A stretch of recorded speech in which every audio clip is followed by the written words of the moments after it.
Hello, hello, hello. Welcome back. It is Monday night, and you are on RotoHeat's YouTube channel or Facebook or wherever you're watching us. Thank you. We greatly appreciate it.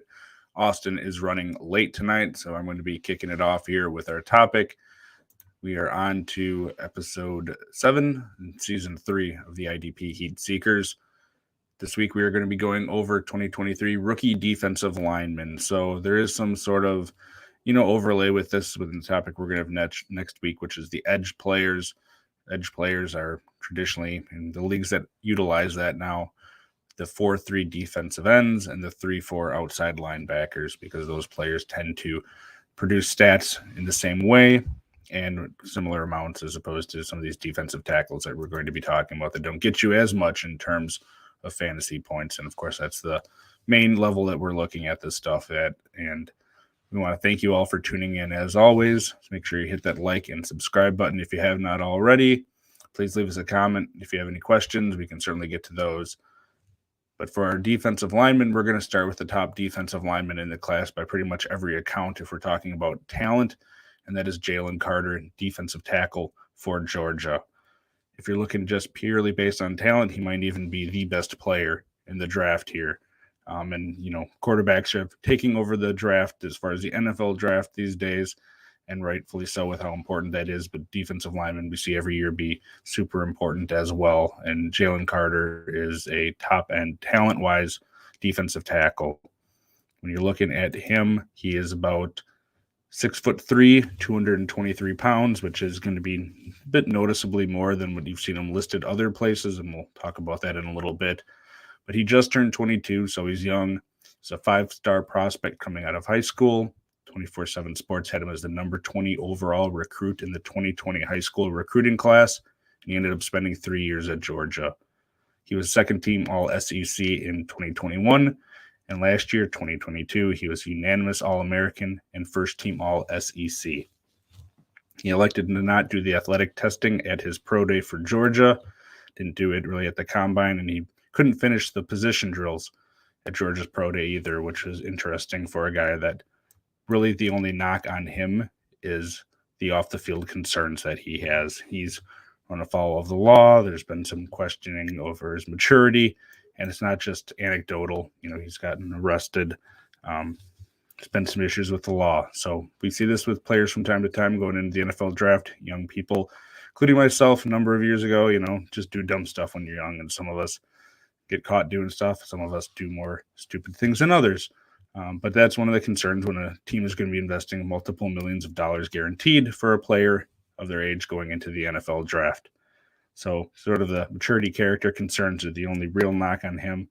There's been also some conditioning stuff. I mentioned he was overweight as far as what his playing weight was, and he couldn't finish the positional drills at Georgia's pro day. There were a couple games where he seemed to just lose steam towards the end of the game, and whether it's a conditioning thing that can be fixed, a motivational thing, we don't really know. That's not our concern. But when we're talking about one defensive tackle for most fantasy leagues is not going to be as productive, the defensive tackle specifically, certainly they carry a lot more value. And you can find guys that are DeForest Buckner, Jeffrey Simmons, who just signed a big contract extension, Aaron Donald, might be classified as defensive tackles in those leagues, but are going to have value in terms of just straight defensive linemen. Jalen Carter certainly has the potential to have that value himself too. Again, he's explosive. He's got great hand usage. He's got a solid base. He's superb at pass rushing when you look at what he did from a defensive tackle position. He got 3 sacks both past couple years on a loaded Georgia defensive front, 8.5 tackles for a loss and 7 in the past 2 years. And he's getting you some tackles too, 37 and 32. And while those numbers don't jump off the page, when you look at that Georgia team that he was on, like I said, they were just completely stacked with NFL talent, like we've talked about these past few shows.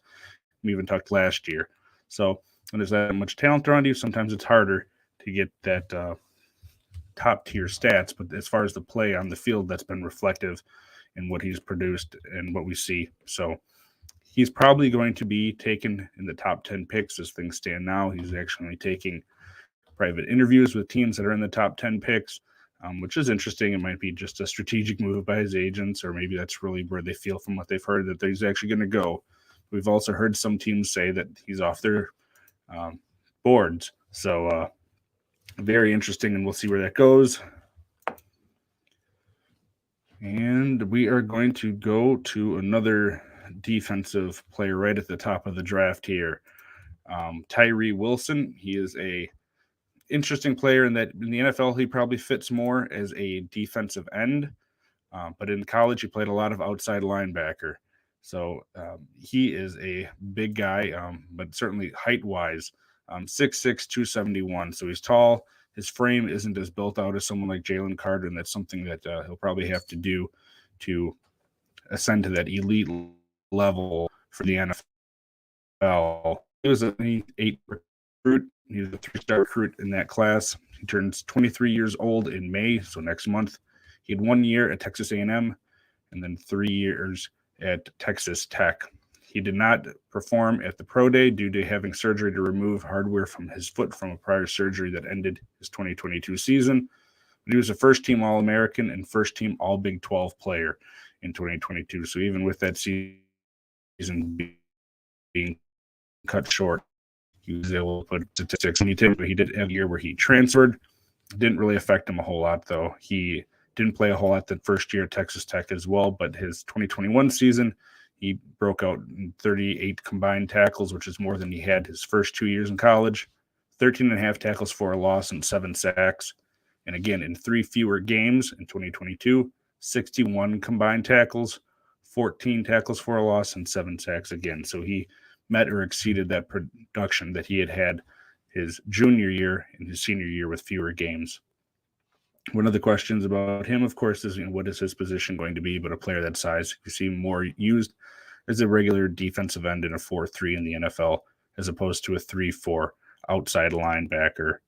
He certainly has power and the size to dominate. He gets a lot of tackles that maybe some other players won't get just because of the length that he has.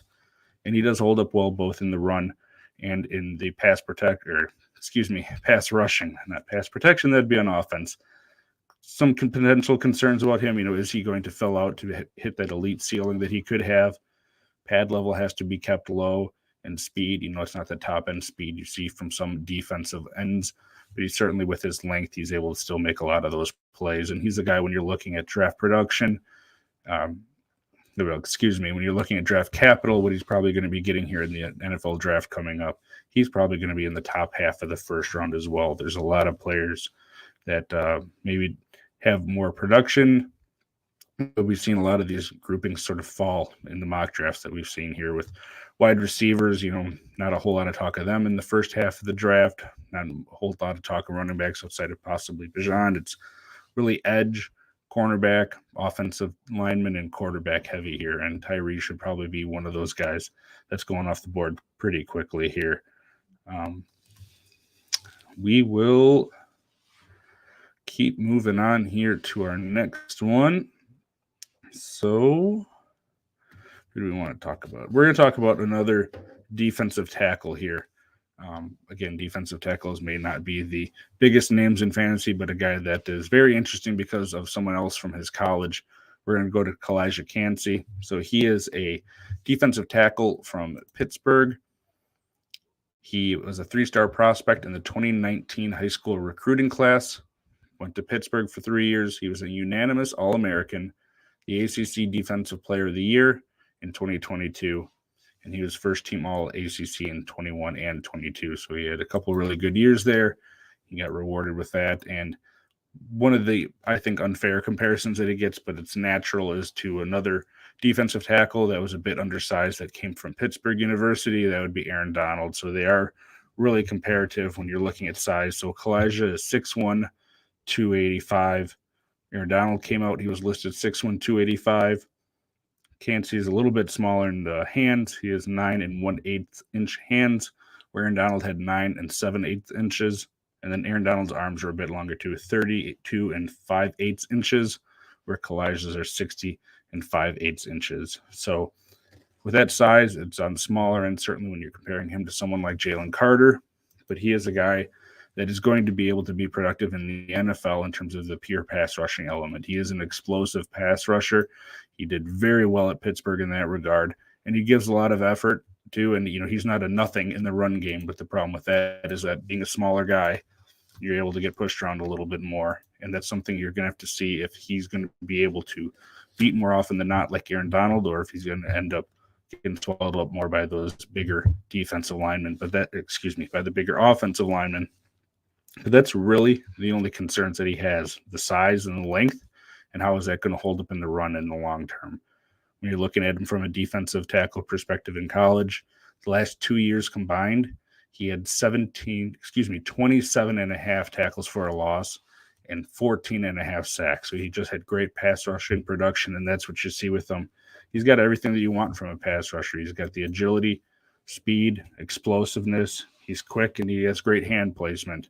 So he really knows how to do that when he's out there getting that pass rush going.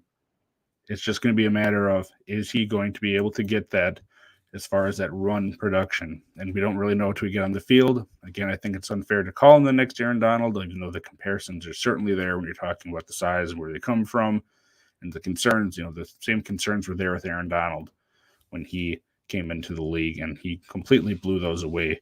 But because of the size, Cansey's probably going to have to be used in a very similar way as either a defensive end in a 3-4 like Aaron Donald quite often is, or he could be a 3-technique defensive tackle, sort of in the mode of like a Warren Sapp back in the day, that that you want that pass rushing element from that smaller defensive tackle.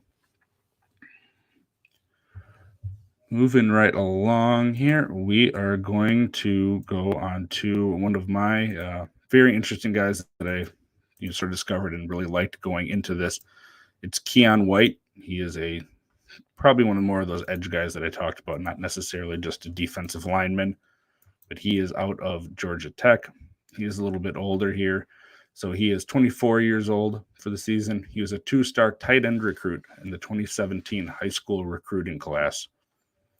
He spent 3 years at Old Dominion, one of those as a tight end, and then he spent 2 years at Georgia Tech. So his last 2 at Old Dominion were as defensive end, and then the same thing with his last 2 that he played here at Georgia Tech. He is 6'4", 264 pounds, so he's got great size on him, and athletically, when you think about it, as you can sort of imagine with a guy like that came from that position of being a tight end originally, there's a learning curve for him, but he's also produced there on the field for Georgia Tech, especially this past 4 combined tackles, 14 tackles for a loss, 7.5 sacks. So that is something that you really want to see. And again, we've talked about the relative athletic score for these guys on prior shows. He's right up there at the top of the edge class, especially talking about the defensive end here. He's got a 9.92 relative athletic score. He's got great speed, explosiveness. His weight isn't amazing, but certainly that's something that can be improved upon in the NFL. And you've probably heard me talk enough by now, so we're going to bring Austin on. Austin, how you doing tonight? I made it through the storm on the way home. Bad storms here in Oklahoma City. But sorry, folks. I was enjoying dinner with my wife for our anniversary. And if you've ever been to the Melting Pot in Oklahoma City or anywhere, I guess, in the United States, then you'll know that they don't really do anything fast there. It's all about the experience. So we got that tonight. Unfortunately, we're a little late here, but we're on time to talk about all the rest of the guys we haven't covered. And I'm already seeing a few guys on this list that we can definitely talk about, Kraig, that I really like and I'm excited about. So how's your night been? How's the show been so far? They've gotten to hear me just wax eloquently about a couple of different guys here. Last one I was just folding up, and you can talk about any of these guys, but I was just finishing up on Keion White. If you have any thoughts on him, he's a guy who's going to be older, but he's super athletic and really intriguing on how he could be used at the NFL level. We just haven't really seen him completely put it together so far. Yeah, he is interesting, right? So the size is one of the things that when I watched Keion White that jumped out at me. He does play with, explosive hands and power. I do like the size. I like some of the natural abilities that he has. But, one of the takeaways that I had was he's not quite as polished of a prospect. Yep. You see right here, he was a tight end recruit in high school when he came in, and big kid. And they said, hey, let's try you out over here. And, he's pretty productive, not a bad career, in his time at Georgia Tech. As you probably mentioned, he was third team All ACC in 2022. But at 6'4", 267, I love the size. I'm intrigued by him as a prospect. I'm curious to see, where he goes and what the situation is. I don't think he's any year one starter or anybody who I have super high on my list of defensive linemen, but he's certainly an intriguing prospect that I will be keeping an eye on as we head into the draft. There's been a lot of talk of him being a day 2 pick, and then there's been some rumblings of it just because of his potential moving up into day 1. I'd be surprised with the edge class if he did go up into day 1 of the draft. Again, he's a guy that I like, but he does have that developmental part to him, so day 2 I think would make more sense, but we'll see where he goes, and I'm going to let you pick who you want to go over here.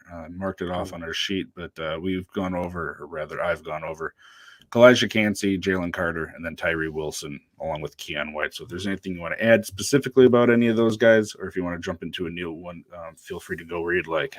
We've got I think we've got enough time to get through these guys we got here real quick. I do want to talk about one, and it's probably not the one you're thinking of. It's not Jalen Carter. Surprisingly, you guys have probably heard enough about Jalen Carter from just about every IDP coverage site and podcast you can imagine. But Tyree Wilson, he's another recruit that you're probably going to hear a lot about. I'm very intrigued by this guy as well.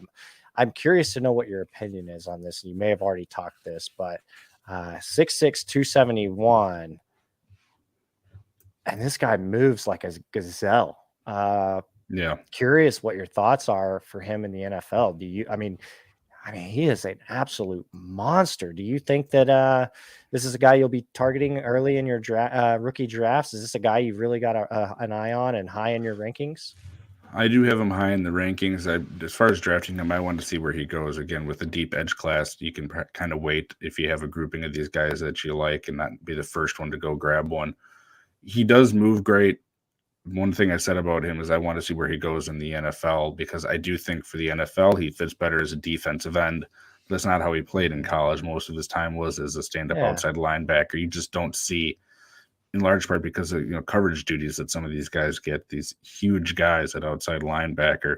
And I don't know at the NFL level that he's going to be able to cover some of these tight ends and running backs. But you put him down with his hand in the dirt and he's able to add a little bit more functional strength and weight.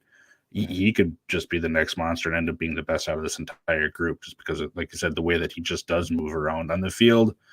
You add a little power to that and you get something special. Yeah, he's definitely one I'll keep an eye on. Okay, we'll go ahead and we'll jump into something new for you guys. Thanks for letting me catch up on that. I'm very intrigued by those two prospects that we talked about. Let's dive into one that I just absolutely fell in love with this season when I watched the film. I mean, this kid he has incredible pass rush skills. The hands, the feet, just everything about him, the size. He's a little short. I guess I say that. He's 6'4", so he's not really that short. 350 pounds, though. And this guy plays with power. He plays with surprising speed for a 350-pound player. That is Siaka Ika. And he's going to be out of Baylor. So he turns 23 this season. He was a 4-star prospect in the 2020 high school recruiting class. He spent 2 years at LSU and then 2 years at Baylor. He was named the Big 12 Defensive Newcomer of the Year in 2021. First team All Big 12 in 2021 and in 2022. For me, as far as interior linemen go, besides Jalen Carter, I don't know that there was a single player that I put on and was more excited and impressed with. The pure skill that he has as a pass rusher to split defenders, to use his hands and even his spin moves and different things. Like, he has a repertoire of moves. He can do it with finesse. He can do it with power. He can do it with relative speed. Again, now we're not talking 4.4 speed. These are interior defensive linemen, and he is 350 pounds. But relevant to his size, this guy is absolutely impressive and probably one of my favorite players on this list. He is a guy that is super interesting because he's going to get double teams at the NFL level, and he can take those on just fine, especially in the run game. But it makes me wonder, because he's pretty much just more of a nose tackle, even in today's NFL, which is fine. But fantasy production wise, I wonder if we're not going to get what we could out of him, because he's going to get those double teams, and it's going to probably free up someone else more often than just him, because he's 100%. with the way he moves and with his size, you almost have to double team him. If you put one guy up against him more often than not, you're just going to get lost on that.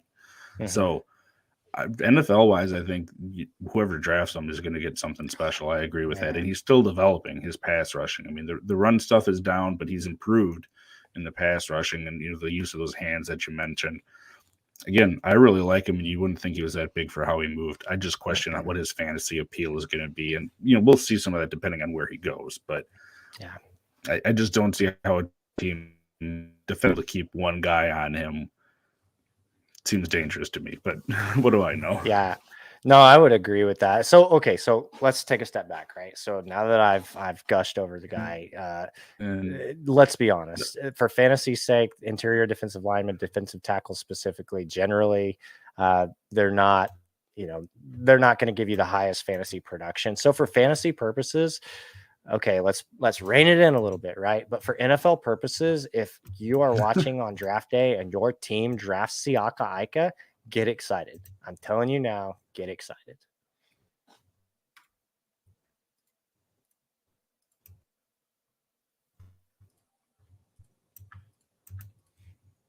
I think we're getting some connection difficulties here. It might be because of the storms there. We'll see how it goes here. Why don't you pick another one? If you got another one to go off of. Yeah, let's see what we got. Okay. I really like this next one too. Another Big 12 defensive lineman, a kid that I think I think he's going to be surprisingly impactful, surprisingly quickly. He comes from Oklahoma State. He'll turn 22 this season. He was a 3-star prospect in 2018 in his high school recruiting class. He spent 4 years at Oklahoma State. He was an absolute leader on that team. I watched him all 4 years. This guy, he led in a big way. And not only did he do it, on the field, but off the field. Tyler Lacey is just a tremendous player on and off the field. 6'4", 295 pounds. And I'm telling you, guys, again, this is a guy that you put the tape on. He plays with speed, power, and ferocity. He's able to do a lot of things. He's got great size, 6'4", 295. He can move well. So this is a guy that I really, really, really like and really excited about to see where he lands. I think, again, we're talking defensive lineman here. So for fantasy purposes, depending on your scoring, he may be as less relevant, of course. He may be like super, super deep leagues only. He may just be a nice taxi stash. But depending on how your league scores, he could be a nice find. And for NFL purposes, again, if you're watching the NFL draft and you see your team draft Tyler Lacey and you're like, who's this? Telling you guys, kid's going to be good. Kid is going to be good. Yeah, I really like like you said about the leadership stuff. You don't always see that stuff in your write-ups or what you hear people talking about. But the off the field stuff was great, and you see that on the field too. With just smart, he has great play recognition. He has versatility across the defensive front.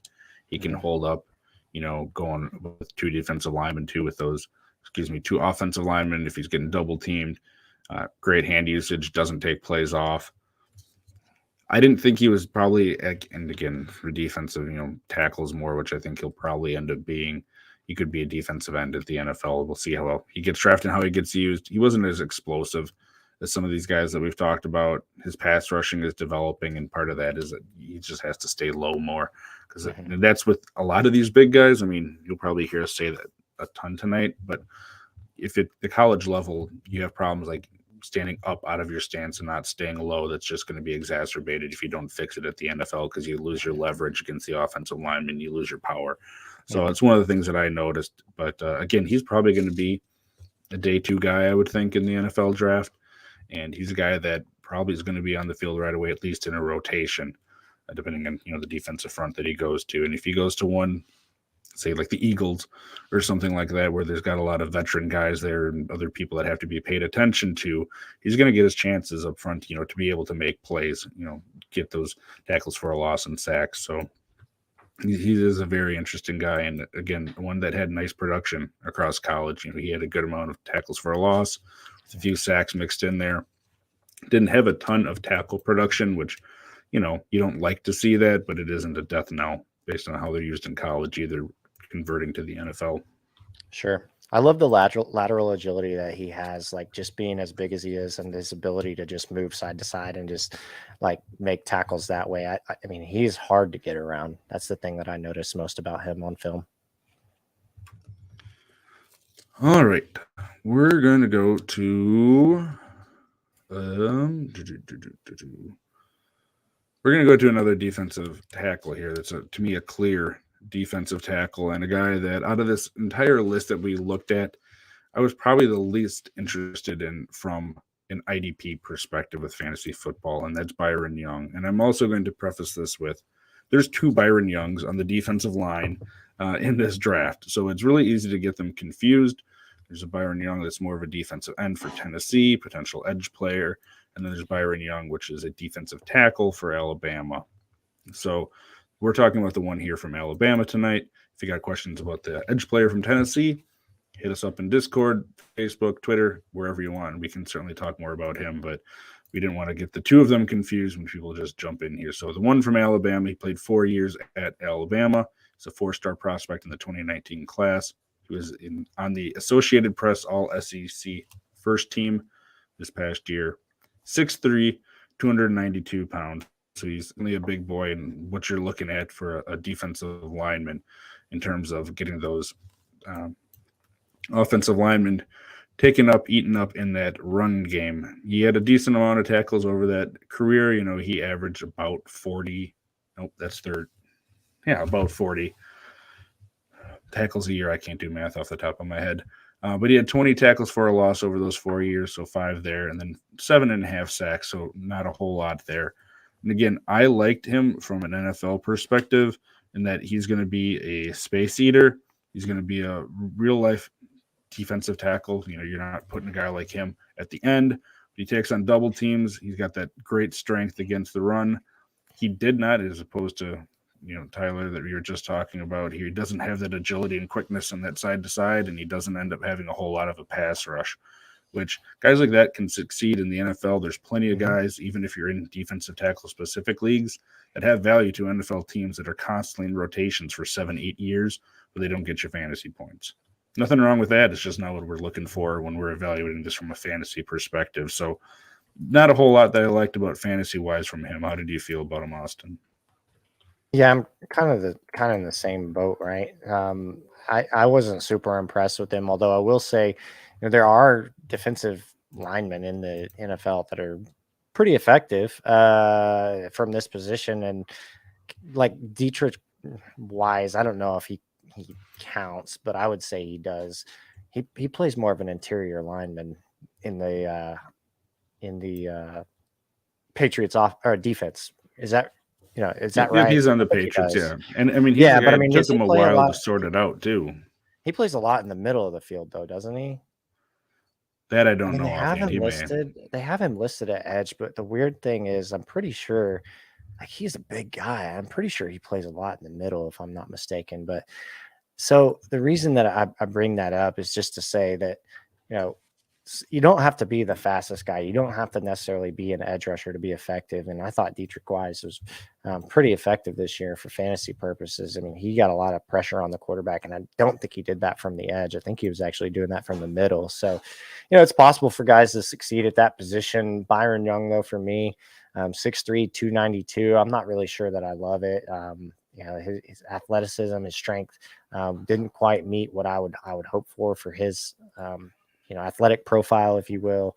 I'm with you. I mean, I'm not super excited about him. It'll be interesting though, again, to see where he lands. I mean, for a lot of these guys, I think even guys that you feel really super confident that'll go in and be instant impact players, if they land in the wrong situation, then that's going to have to change.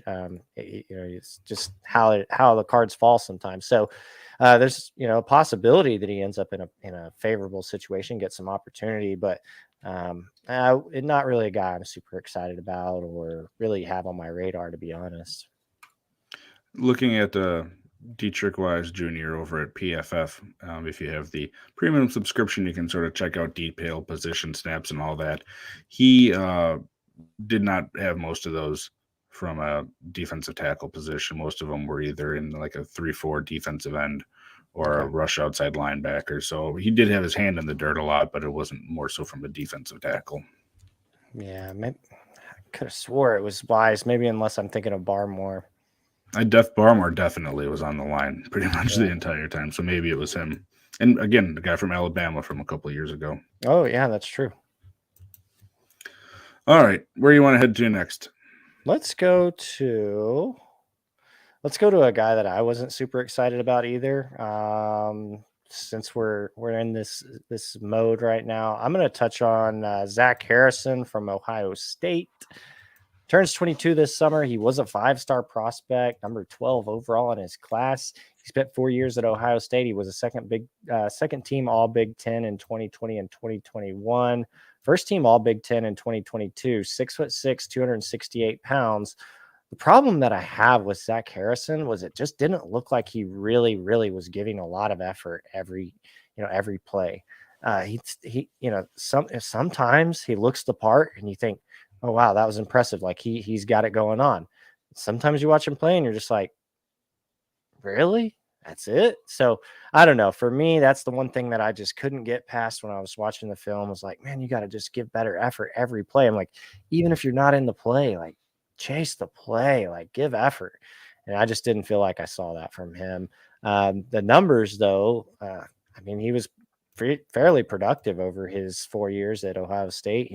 He finished with 11 sacks over 4 seasons, 24 tackles for loss, and 97 total tackles, which is better than what some of the others in this class, and even quite frankly, some of the others that are more highly rated in this class finished with. And we'll talk about some of these guys coming up. But so the numbers, they look pretty good. But for me, I think it was just an effort thing that I couldn't get past with this kid. What's your thoughts? Yeah, I wanted more from him too. And I don't know. I talked about it prior. I forget even who, if it was, but talking about his motor, like you said, it seems like he runs hot and cold on the field. Production didn't match what you'd like to see, especially from a college like Ohio State that has that tradition of those great defensive ends. And I think that's what they thought they were getting here when you mentioned what he came out of high school. Like, he was a big name get for them, and he just didn't live up to that, certainly. Some people don't. That's fine. And some of them move on to do stuff in the NFL. Some don't. But his traits are going to be what gets him drafted. And the other thing that makes me kind of think maybe there's some hope, we don't see a lot of this in college necessarily. He had 9 pass deflections in his last 3 years there, which is, again, you're paying attention when you're on the defensive line to the quarterback. And maybe that's part of if he's watching the quarterback, why he's not getting some of these other stats, if he's looking for that. I really don't know, and we can't get into their minds at all. But there's enough there that's going to get him drafted, and if you're drafting him in your IDP leagues, you're hoping that a team can capitalize on those traits that he still has. Amazing size. He's got great testing as far as what he was able to put out there at 8.73 is nothing to shake a stick at. You're certainly in the upper echelon of each draft year if you're getting that. But yeah, it just makes you sort of have a bitter taste in your mouth, like, what could have been at college, and maybe still will be. But I'm interested by him, but I'm probably not using anything other than a late pick for him. If we're talking about, maybe depending on where he goes, draft capital, I might not even draft him and see if I can get him on a taxi squad of waivers afterwards. Yeah, agreed. You do love the active hands, though. I wasn't aware. 9 pass deflections. That's nothing that's nothing to turn your nose up at. That's pretty good for that, for that position. All right. Well, we got 4 guys left here, and we're going to break these up into, do you want to go? So we were already talking about Ohio State. We'll stick in the Big Ten here. We're going to go to Michigan. We got 2 of them here we can go over. I'm going to go over one that I was really intrigued by because he was a name that I saw talked a lot by, Draft Nicks, the guys out there at ESPN and all that, talking about having potential to go late first round or certainly day 2. Not a lot of love in the fantasy community for Maisie Smith. So again, he's from Michigan. He's going to be 22 this season. 4-star prospect in the 2019 high school class. Spent 3 years at Michigan. He's 6'3", 326. So it's pretty good. If you're talking about strength, boy, this guy's got it. He did 34 reps on the bench press, which is just outstanding, even for a defensive lineman. Got decent height, decent weight. He's all right in terms of, his vertical and broad jumps. He didn't do any of the agility testing. And he's first team All Big Ten in 2022. When I look at him, other than mentioning his strength, which obviously is going to help you get off blocks at the NFL level when you have that, he's got great traits as far as his athletic profile, strong hands. He's able to move guys around. He just doesn't always stay low, and his reaction time probably isn't quite what you'd want. And consistency and conditioning, I think those kind of go hand in hand. If you don't have great conditioning, you're not going to have great consistency on the field. I saw potential concerns for him. I will say all that stuff is stuff you can fix, with the right conditioning programs, conditioning team at the NFL level. And, the line coach, however they do that at the NFL for these guys that, need to work on keeping their pad level low. But if he can put that together, he's got potential to be a great defensive lineman in the NFL. Probably not, again, as much for fantasy football purposes, but how do you feel about him? Yeah, certainly. I mean, the size, you look at this guy, 6'3", 326 pounds. He's a mountain. He's going to be tough to move, and he does have that strength. He talked about 34 reps on the bench press, and then you look at the explosiveness. I mean, he had an 8 foot, 11-inch broad jump, 29.5-inch vertical at 326 pounds. I'd say that's pretty impressive. Yeah. Probably not jumping that high if I weighed 326 pounds. So I really like him in that regard. I do think he has some intrigue in terms of the athleticism and some of the, intangibles, if you will, from an athletic profile standpoint. The thing that I do think, though, is I'm not sure for fantasy purposes that he's going to be able to make enough impact plays to really find a way on to our rosters, to my roster, So, but when you look at the numbers, I mean, he only had half a sack through 3 seasons in college. Didn't really have a whole lot of production in terms of tackles for loss. He had 6 over 3 seasons. But you do look at the tackle numbers, 88. So, when I see that, I see a guy who is probably going to be a rotational piece, but albeit a decent rotational piece if you're looking for somebody who can make a play at the line of scrimmage, clog that hole. I mean, 326 pounds, again, he's going to be hard to move. And he does seem to be able to get, make the tackle whenever he gets his hands on those players. So that's at least encouraging. So we'll see what the NFL can do with him. I do think he'll be a project and probably just a depth piece potentially in his NFL career debut, if you will. We'll see how he develops, if he's able to, find his way onto the field more later in his career, but at least early on, not really somebody that I've got, on my radar or that I would plan on rostering. I'll let you talk about the next guy here first, but out of the two, who do you like between Smith and his teammate there in Michigan, Mike Morris? Well, it's hard to say. I mean, I'm not super crazy about the other guy either. The other guy being, of course, Mike Morris. Mike Morris is 22 years old this season, 3-star prospect. He was a 3-star prospect coming out of high school. He spent 3 years at Michigan. He was the Smith Brown Defensive Lineman of the Year, 2nd team All-American, and 1st team All Big 12, All Big 10. In 2022, he's 6'6", 278. I think he's a little bit undersized for me, but you do see some of the explosion that he has. When you look at that RAS score, his 10-yard splits, he scored well. Bench pressed, 22 reps, not quite as strong as Mozzie.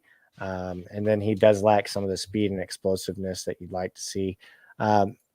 For me, I tried to give him up my rankings as much as I could and bring him up, and I just couldn't bring him up the list. He just didn't do a whole lot that really excited me and jumped off the film when I was watching him. So again, I worry about the size, right? 6'6", 278. And he's not small, but he's not, the biggest either. And I don't know. I just wasn't really excited about either of these Michigan guys. I don't really think they're going to be instant impact players. I don't really think they'll find a place on my fantasy rosters right away. But maybe could be a late round flyer depending on where he lands. What's your thoughts on Mike Morris? The contrast, the guy you talked about early, Tyree Wilson, they're basically about the same size. and just the night and day difference in how they move and what they're able to do. And maybe that's part of what clouded me looking at him, because you watch Tyree, one of the guys I did early on, and you move to Mike Morris. It's like, oh, well, and he had production this past year. I mean, that's why he got the accolades that he did. He didn't get you tackles. I mean, he hasn't gotten you 40 tackles over basically 2 years starting. He did play barely in 2020. But 11 tackles for a loss, 7.5 sacks in 22. So there was something there, and it was a good Michigan team that surprised a lot of people. He was a big part of that. But I agree. I mean, neither one of these guys were overly exciting. I think Mozzie Smith probably feels a little bit safer, but the upside is going to be there for Mike Morris more. And I'm like you, I'm probably not reaching to take either one of these guys in our draft very high. And if you look at our rankings over on RotoHeat.com, I don't think either one of these guys is ranked very high. It looks like combined, we got Mike Morris at 41. We all had him on there. And then, of course, I can't find him. He isn't on here. Ozzie Smith is down there at 60, and our last one, I was the only one that had him ranked. So, of course, when we get to the end of these rankings, the last 5, 10, we're mixing all sorts of different guys in there with our rationale for how we get there. So that is what we're sitting at, and I don't think there's a whole lot else to be said about those guys. Yeah, I agree. And we got 2 guys left here. So we got, I'll let you take your pick here again, since you didn't get to talk about some of those guys earlier on. Brian Breezy or Gervin Dexter Sr., who you want to start with? This is interesting. So I think we're going to, you used a word when you started to talk about Morris, and you mentioned the contrast between him and Tyree Wilson. So stay on that topic of contrast. I think there may be some contrast here. And I am just going to say it. I'm not sure how you feel about Brian Breezy. The athletic profile is incredible, right? It is literally incredible. I mean, you look at his 40-yard dash. He ran a 4.8, 20-yard splits. He's one of the highest ranked 10-yard split, highest ranked shuttle, 3-cone. I mean, his speed and agility and change of direction and all those things, like, for his size, this is a player who he comes in at let's see, where's he at? 6'5", 300 pounds. So NFL prototypical size. He was a 5-star prospect coming out of high school, the #1 overall recruit, ACC Defensive Rookie of the Year, first team All ACC 20 in 2020, second team All ACC in 2022, third team All ACC in 2021. So, every year he was making an impact on that defense, it felt like. But I really feel like, man, there was a lot of hype coming into college for him from high school.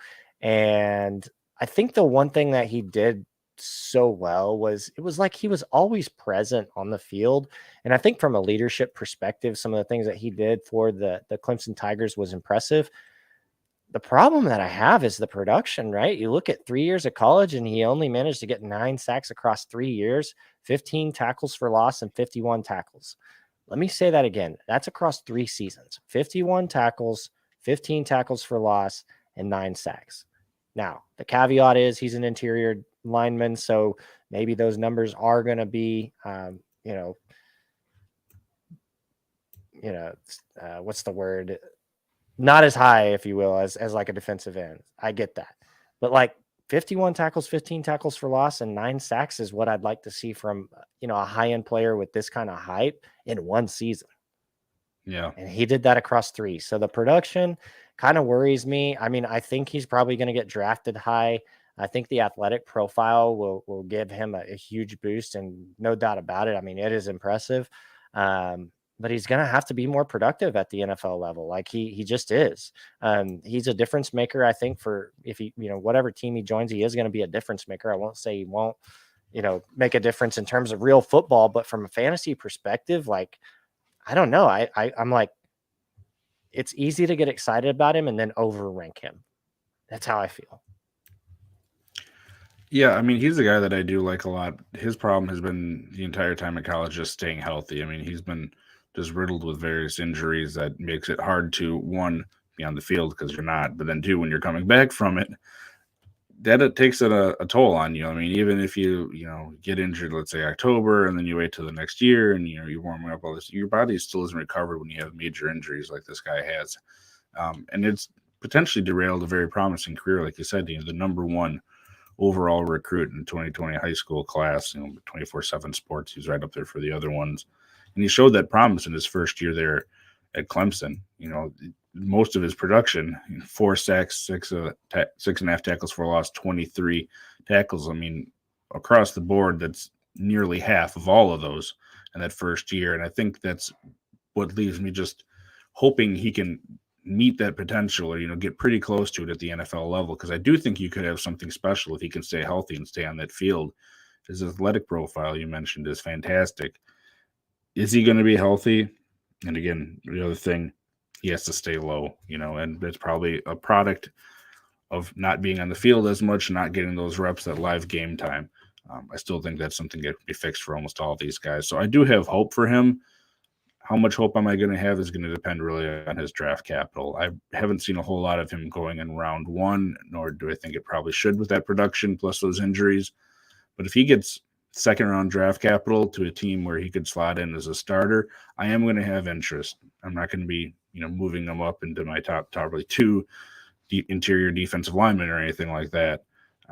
But if they feel that he's healthy enough that they're going to invest that money in him, I will have interest, and I'll probably have him on a couple fantasy rosters. Fair enough.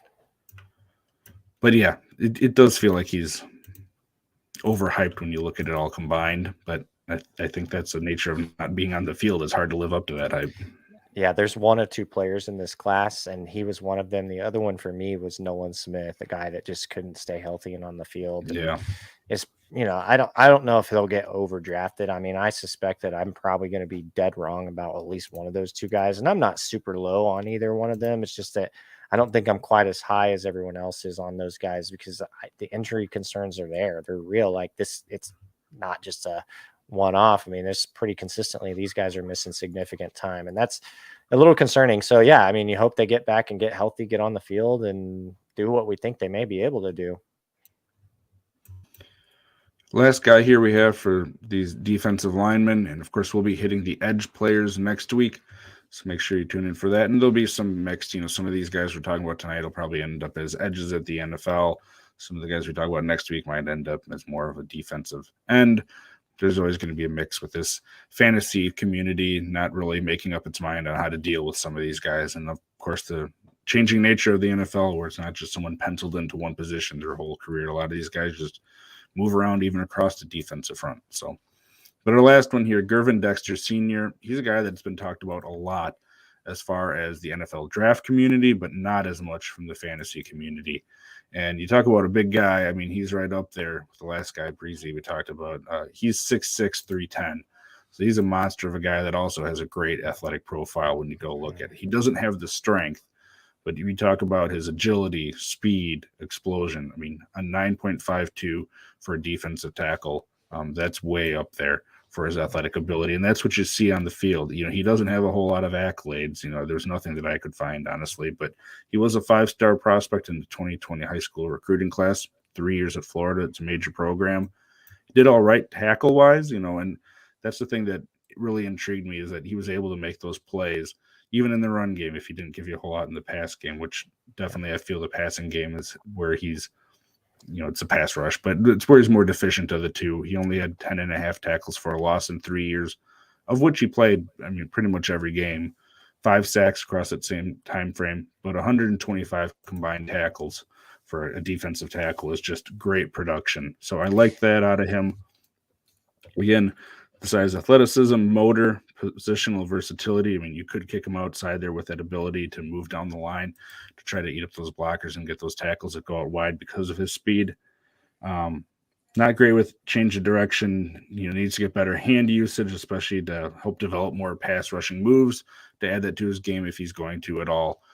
But some of these defensive tackles we talked about earlier didn't even have close to what he did for his tackles. So being able to get you that in the run game, even if he can just do that at the NFL value, at the NFL level, that's value for us in IDP, because if you're not going to have one of these top defensive tackles, if you can get a guy for free later on or something that's going to get you 4 or 5 tackles a game in a DT required league, that's going to be great value right there, because you can plug and play that. You can get your few tackles a week and worry about spending your draft capital elsewhere. So I am curious to see what the NFL really thinks, if he is going to go as high in this like day 2 projection again, like a lot of people seem to think he will. Haven't heard much in the fantasy community, and maybe that's because it's a smoke screen. But what do you think, Austin? I mean, I think it's a mistake that we're not talking about him more than we are. The athletic profile is impressive in a number of ways. You know, you look at the height, 6'5", the size, 310, and then you look at the athletic profile in terms of speed, 40-yard dash. This kid ran a 4.8 at 310 pounds. That is blazing fast for that size.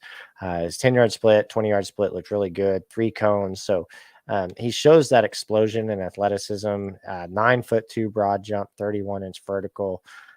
So just a number of ways that he shows it. The problem is, where I think that he might be a good fit in the NFL is surprisingly not what his production suggests that he will be good at. Only 5 sacks across 3 seasons. So not super productive in that regard. And it's something that I think that he's probably going to want to try to focus on when he gets to the NFL and try to work on continuing to develop. The good thing is he does have the athletic traits to be able to be a pure pass rusher, somebody that they set on the edge and say, all right, you go and you get to the quarterback as quick as you can. He does have the speed and explosive ability to do that. So, you know, but the tackles are there, which are encouraging. So it's just kind of weird to me. I'm like, I don't really know what to think of this player. I would have thought it would have been the other way around, where maybe he would have been a sack specialist with lower tackles, especially given his size. But you know, he's able to move. I mean, he's chasing down plays. You look at the assist numbers versus the solo tackles. You know, he looks like he's getting in on more assists than he is on just solos. So, you know, he's pursuing the play well. He's getting to the spot, you know, cleaning up the plays, making tackles. So we'll see what he does at the NFL level. I kind of agree with you. It's, again, for most of these guys, it's going to really depend on landing spot, what kind of opportunity they get. But I do think that wherever he lands, he's probably going to be asked to specialize in one thing or another. And maybe he'll be really good at that one thing, but I don't really look at him as a diverse enough player to be super high on him. So again, he's probably more of just a depth piece on deep fantasy rosters, or maybe just a taxi ad, somebody you want to watch in the fantasy off season. As we're wrapping up here, why don't you go ahead and pick 2 of these guys that you're most intrigued by as far as adding to your fantasy roster? Maybe not necessarily with early picks, maybe with the later pick, but you got a couple names out of all these guys we've discussed here tonight that you're probably going to have on more of your rosters than not, if you could have your way about it. Yeah, good question. And while I'm I'm looking at this, I want to make sure I get this right. So I'm just pulling up this here. Okay, so Jordan Davis was a name last year that I was just over the hill about, and his abilities at the NFL, I think eventually will come to light. Like, that dude was an absolute monster. And I kind of have the same feeling about Jalen Carter, where I'm like, he's a must have on my fantasy squad if I have a shot at him. So he would probably be my first one. The one thing I do worry about is some of the off field stuff. A little concerning when you hear him saying he's shutting down interviews and kind of, I mean, I just don't get that. I don't get it, especially with all that he has going on. You know, with the incident with the vehicle and the speeding and all the racing and all the stuff that was going on with that, right? That was like a whole thing. But the talent, I mean, it's just incredible. It's almost hard not to have him on your fantasy rosters. He could be the best player on this list by a pretty big margin, I think. Yeah. So he's certainly the one that I'm most intrigued by. And look, the next one has got to be Tyree Wilson. So I'm going to go with Tyree Wilson. I think he has all the intangibles, the production's there, the speed. Like, this kid, it's all put together. He is that guy. He is that guy that's going to go to the NFL, I think, and make a difference and be a pretty quick fantasy contributor as well. But again, there's two guys on this list, the first two that I talked about, that I don't want to forget about. And I just want to go ahead and say it right now. Siaka Ika, Tyler Lacey. I want to see what they do in the NFL. For fantasy purposes, if you want to temper expectations, by all means, you probably should, just based on their play style. But man, I like those guys. I'm excited to see them go to the NFL. So for me, I think the top two are going to be Jalen Carter and Tyree Wilson. How about for you? Yeah, I mean, if I had to go a top two, just in terms of guys I like most on the list for likelihood of NFL value plus fantasy value, is probably those two. If I'm looking for guys later on that I want to take a shot at that probably fall a little bit farther, Keon White, I just really liked what he had. I mean, sort of like Tyree Wilson, not to the same degree, but he's got that great athletic profile to go along with it. And it seems like he's coming into his own, towards the end of his college career here, when he's learning the position still from transferring from being a tight end.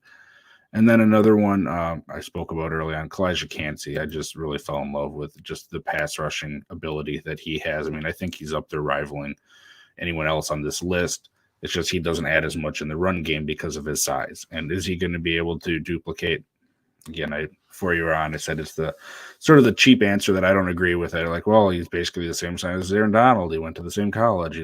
He's not going to be Aaron Donald. But if he can be 60% of that, 70% of that, you're still going to have great fantasy value for a guy that's going to go later in drafts. So in DT specific leagues, he's someone that I'm targeting later. I like it. I love it. And that is going to do it for us tonight here. Any final words for everyone, Austin? Well, no, I want to give a quick shout out to Griffin, who's in the chat.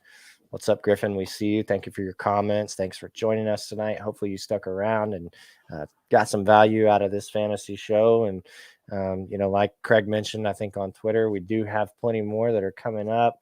And James Evans, thank you for joining us. And hopefully we answer your question about some of the players that we're excited to add to our rosters. We're going to keep talking IDP as the offseason goes on. We're going to keep these conversations going. We're going to keep these players at the top of your lists and let you know who you guys need to keep an eye on. And as we move closer to the draft, we're going to give you all the best information that we can. Of course, we'll see what draft day brings to us, and we'll see how we pivot from there, and it'll be exciting. We'll continue to have more conversations even after the draft, but so far this has been a good off season, and thank you to everybody who tuned in. You guys, again, go subscribe to us on YouTube, follow us on Twitter at RotoHeat Austin, at RotoHeat Kraig. You can also follow the RotoHeat fantasy channels. We'd love to see you guys join our Discord and talk IDP with us anytime you'd like. Other than that, I think that's it. What do you got, Kraig? Yeah, I don't know, James, if your question was just rookie specific. We tried to hit there towards the end, but if you have interest, about a month ago, we did a Dynasty IDP players to trade for. So guys that we're interested in going and trading for and adding to our rosters if we don't have them. So you can find that on the YouTube channel. I think that might have been either the first or second show this season that we did. So you can go find that there. But thanks for tuning in, and hopefully you got an idea of some of these defensive linemen that we're excited for. And we'll be back next week, 8 p.m. Central Time, going over our edge players for the 2023 rookie class. For Austin and myself, thanks again for tuning in, everybody, and we will see you next week.